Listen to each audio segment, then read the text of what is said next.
Hello，大家好，我係 Alicia，加拿大政府註冊移民顧問，歡迎大家嚟到我哋每個禮拜嘅 Vancouver 嘅 podcast。我拍檔 Nicole Chan，咁佢咧就喺 base 喺溫哥華嘅移民律師啦。因為我嘅工作啦，會睇好多啲聯邦法庭嘅呢啲個案啦，咁我哋會揀一個有代表性嘅出嚟同大家分享。有兩個目的嘅，第一個咧就係睇下現時嘅聯邦法庭法官點樣演繹加拿大移民法啦。咁第二咧就係通常上得去聯邦法庭嗰啲咧都係有啲麻煩嘅，咁我哋咧就係從中就想學到嘢，咁啊目的就係為咗提高我哋客人嗰個 application 嘅嗰個成功率嘅咁樣。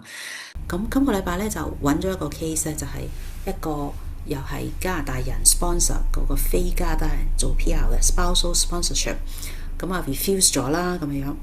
咁啊就申請司法覆核，司法覆核係贏咗喎。點解咧？首先你講點解 LCC refuse 咗佢嗰個 application，同埋話佢 misrepresenting，話佢虛報個人資料，虛報個人資料嘅嗰個後果咧係5年之內唔可以再申請移民加拿大嘅，非常之嚴重嘅。咁所以請教你講點解 LCC refuse 咗 application，同埋佢點解贏司法覆核個 application 咧？其實呢個 case 都幾慘嘅。個 officer refuse 佢咧，就係話你個結婚證書係假嘅咁樣啦。其實個 officer 咧有 send 到 procedural fairness letter 俾呢個申請人嘅，即係叫佢解釋佢結婚，即係點解你會喺一個 Hindu temple 啊嗰啲咁樣，即係佢有俾到機會佢嘅。咁個申請人咧亦都有 respond 到嘅，即係佢個申請人咧就寫咗封信就話。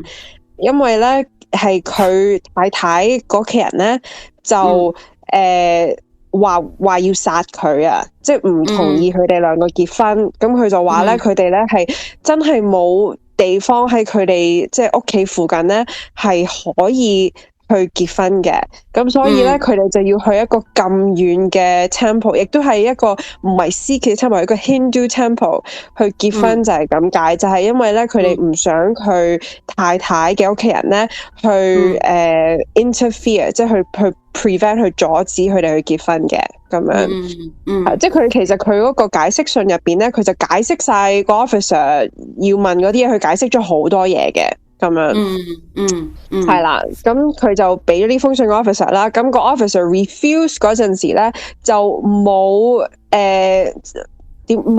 講到呢個申請人咧個故事，即係個申請人其實佢經歷咗咁多嘢，呢個故事好重要啊嘛，佢一啲都冇講到，佢淨係話。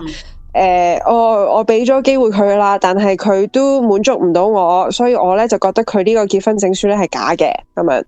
咁個法官咧就話咧呢個 officer 咁樣嘅 refusal 咧係唔合理嘅咯，你唔可以完全 ignore 晒個申請人同你講嘅嘢噶嘛，即係你俾咗機會佢回答你，咁佢回答咗喎，係咪？